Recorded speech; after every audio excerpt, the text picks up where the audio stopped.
हमने last time तक देखा था कि main structure male reproductive system का। आज जो हम फर्दर देख रहे हैं वो है हमारे पास फीमेल रिप्रोडक्टिव सिस्टम और उसी में उसका पूरा स्ट्रक्चर भी शामिल है।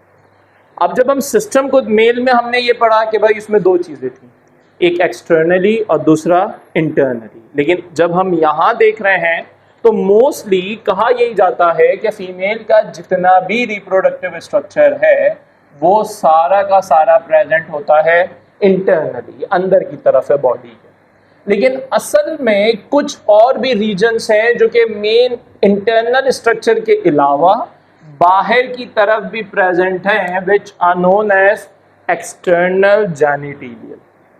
और उसमें ऐसी ये जो मैंने यहाँ पे ये स्ट्रक्चर बनाया ग्रीनिश कलर का, एक स्किन नुमा लाइक रीजन है, हैज अ कवरिंग की फॉर्म में है और ये बॉडी के बाहर की तरफ बज़ाहिर जाहिर हो रही है, ग्रीन से शो किया।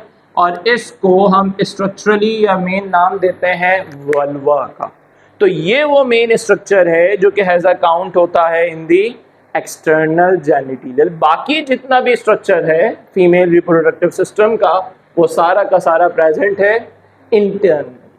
अच्छा, इंटरनली आने से पहले अगर हम हैजा ओपनिंग्स की बात करें जो कि वहाँ फीमेल के रिप्रोडक्टिव सिस्टम्स में बाहर की तरफ प्रेजेंट है, याद रहे मेल में रिप्रोडक्टिव सिस्टम के अंदर जो है पर्टिकुलरली सेम वही डक्ट थी मेल के लिए भी और फीमेल, यानी जो है पर्टिकुलरली मेल के स्पर्म और यूरिन के लिए सेम वही डक्ट काउंट हो रही थी। लेकिन यहाँ पे जो स्पर्म जहां से मूव करके जाएंगे फीमेल के रिप्रोडक्टिव सिस्टम में, उस ओपनिंग को हम नाम देते हैं वेजाइनल ओपनिंग, और यूरिन जहां से रिलीज होगा वो अलग ओपनिंग है। मींस ये एक पाउच नुमा लाइक मैंने बनाया which is known as urinary bladder.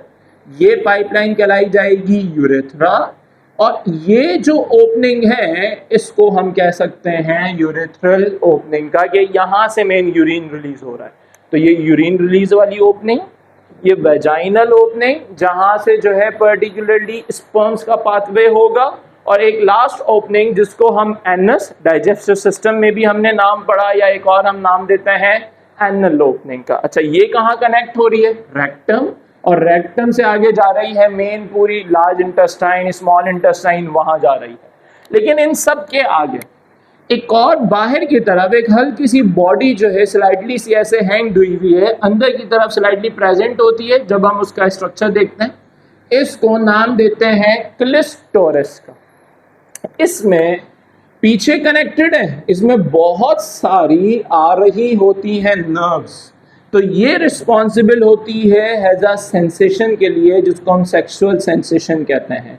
एक सेक्सुअल अराउजल का क्रिएट होना वो आता है due to the pressing of clitoris का। पीछे इसके फर्दर यूरेथ्रल ओपनिंग, यूरिन की पैसेज, उसके आगे वेजाइनल ओपनिंग, अभी क्लियर करते हैं क्या है वेजाइना, और फिर फर्दर और वहाँ पीछे है एनल ओपनिंग। तो ये इस मैनर में स्ट्रक्चर।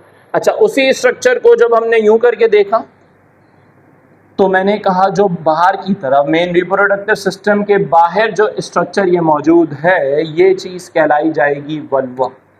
और इसी वल्वा के अंदर फर्दर वहाँ पे पर्टिकुलरली जो ये ऊपर की तरफ स्ट्रक्चर है, यहाँ पे ये ऊपर जो हाईलाइट किया क्लिस्टोरस का, और ये जो ओपनिंग ये यूरेथ्रा यूरिन के रिलीज के लिए ये ओपनिंग कहलाई गई नोन एज वेजाइना। अब इसी को हमने देखना है कि फर्दर क्या है कैसे नहीं है। अब जब हम इस ओपनिंग में यहाँ ऐसे अंदर की तरफ फर्दर मूव हो रहे हैं तो ये पूरा पाथवे, ये पैसेज हैज अ काउंट होता है वेजाइना। लेकिन असल में वेजाइना को हम नेम देते हैं बर्थ कैनाल का। ये बर्थ कैनाल कहलाई जाती है क्योंकि मैन जब चाइल्ड पैदा होगा, डिलीवरी होगी, यहीं पैसेज से नॉर्मल जो है डिलीवरी यहीं से हो रही होगी, इसी वजह से बर्थ कैनाल कहलाई जाती है। अच्छा, इधर एक हल्की सी ओपनिंग है, ये सिर्फ इस ओपनिंग को हम चाहें तो कह सकते हैं सर्विक्स ओपनिंग, क्योंकि इसके आगे का जो ये रीजन है ये पर्टिकुलरली काउंट होता है हैज अ सर्विक्स में। बट सर्विक्स क्या है उसको भी देखते हैं। अब इसके आगे ये जो एक स्ट्रक्चर ऐसा उल्टा आप कह सकते हैं पेयर शेप, पेयर कहते हैं नाशपाती को। नाशपाती को अगर आप रिवर्स कर देंगे उस मैनर में जो अपीयरेंस नजर आ रही है ये पूरी बॉडी जिसको अभी मैंने हाईलाइट किया that is known as uterus. Uterus की 3 मेन स्ट्रक्चर, 3 रीजन, ये इतना रीजन ये कहलाया जाएगा फंडस, ये रीजन बॉडी, और ये एंड वाले रीजन को हम नाम देते हैं सर्विक्स का। सर्विक्स एंड रीजन है इस यूट्रस का। बॉडी में मेन चाइल्ड की प्रोडक्शन हो रही है, इस सर्विक्स की ओपनिंग से स्पर्म यहां से क्रॉस करके जाते हैं। हमने मेल रिप्रोडक्टिव सिस्टम में मेल का पेनिस वर्ड पढ़ा था, जो कि पेनिस की पेनिट्रेशन सिर्फ यहीं तक महदूद होती है, इस पॉइंट तक। इसके आगे फर्दर जो है मेल रिप्रोडक्टिव स्ट्रक्चर नहीं मूव हो सकता, वहां से सिर्फ रिलीज होता है सेमेन, और सेमेन में मौजूद होते हैं स्पर्म्स, सिर्फ यहीं तक जाएगा हद में हद। अब यहां से फर्दर ये आगे का स्ट्रक्चर पूरा यूट्रस। अच्छा, यूट्रस के साथ ये जो 2 डक्स नुमा लाइक स्ट्रक्चर हैं, these are known as oviduct. Oviduct भी कह रहे हैं, या फिर फैलोपियन ट्यूब भी कहते हैं, या फिर यूटेरियन ट्यूब भी, हम इसी चीज को नाम दे रहे होते हैं, यही पूरी चीज कहलाई जाएगी। बट अब इसके 3 रीजन्स, ये एंड वाला ये कहलाया जाता है इन्फंडिब्यूलम, बीच वाला एम्प्यूला, और ये लास्ट वाला स्टिमस, हम इसको नेम देते हैं। अच्छा, इनके साथ नीचे जो ये ग्रीनिश कलर के नजर आ रहे हैं, वैसे तो कहने को नाम दिया जाता है नोन एज फीमेल गोनाड्स का, बट असल में एग्जैक्ट नाम आता है ओवरी। मेल में जहाँ स्पर्म्स बन रहे थे वो टेस्टिस थे, फीमेल में जहाँ एग बनेगा और एग के बनने को oogenesis कहते हैं, वो किस जगह होगा? ओवरी। ओवरी के ऊपर ये बारीक हेयर्स नुमा like structure, these are known as fimbriae का। इधर जो है एग बनता है, एग बनने के बाद इधर आता है, आइदर वो इस जगह पे प्रेजेंट है, इधर ही, यही मेन वो ओविडक्ट वाली जगह है जिस जगह पे फर्टिलाइजेशन होती है। मींस मैंने कहा स्पर्म पेनिट्रेट करेगा, यानी मूव करेगा यहां से वहां तक, बट कैसे जाएगा उसको पास आउट करवाने के लिए मेल का रिप्रोडक्टिव ऑर्गन पीनस हमने नेम दिया, वो यहां तक पेनिट्रेट किया, उसके आगे ओपनिंग है माइन्यूट से, जो कि सिर्फ रास्ता है for the only transfer of semen. Semen में स्पर्म होगा, स्पर्म यहां से मूव करता हुआ बॉडी से गुजरता हुआ इधर या तो इस तरफ या फिर इस तरफ मूव करता है, और जहां भी उसको एग मिलेगा वो उस एग से फर्टिलाइज्ड हो जाएगा, मींस उसकी फर्टिलाइजेशन कर देगा। लेकिन अब इस यूट्रस की खास बात कि इसकी बॉडी का ये वो मेन स्ट्रक्चर जहां पे चाइल्ड कंसीव होने के बाद इसी जगह पे उसकी ग्रोथ होती है 9 मंथ तक, जिसको हम गेस्टेशन या प्रेगनेंसी भी कह रहे हैं।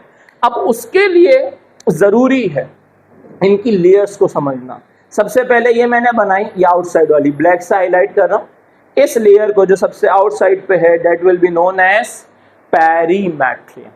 पेरीमेट्रियम के जो अंदर बीच वाली लेयर होगी उसको नाम दिया जाएगा मायोमेट्रियम, और जो फर्दर आपको ब्लड वेसल्स के साथ ये ब्लू कलर की चीज नजर आ रही है ये कहलाई जाती हैं एंडोमेट्रियम, और इन्हीं का खास रोल होता है रिप्रोडक्टिव साइकिल में। लेकिन एंडोमेट्रियम में अंदर की तरफ ऐसी इमेजिनेशंस हैं, इनमें प्रेजेंट होते हैं यूट्रस के ग्लैंड्स, यूटेरियन ग्लैंड भी कहते हैं, जो कि हैज अ चाइल्ड को कंसीव करवाने में हेल्प करेंगे। तो ये पूरा ओवरऑल हमारे पास स्ट्रक्चर है किसका? फीमेल रिप्रोडक्टिव सिस्टम कह लें या स्ट्रक्चर कह लें, जिसमें वेजाइना, वेजाइना से आगे सर्विक्स, सर्विक्स से आगे पूरा यूट्रस, यूट्रस की मेन बॉडी, फिर ये 2 जो रास्ते निकल रहे हैं ओविडक्ट या फैलोपियन ट्यूब नाम दिया हमने, और ये फिर फर्दर 2 प्रेजेंट है क्या? ओवरी। ओवरी में होती है oogenesis, यहाँ से बन के बाहर आते हैं क्या? एग। यहाँ क्या क्या ओपनिंग प्रेजेंट है उसको हमने इस मैनर में भी देखा, और ये भी प्रेजेंट है, क्लेस्टोरस है। फिर फर्दर यूरिनरी ब्लैडर एक हमने नाम दिया, यहाँ पे ये ओपनिंग यूरिथ्रल, फिर वेजाइनल ओपनिंग, फिर आगे है फर्दर एनल ओपनिंग। आज के लिए इतना ही।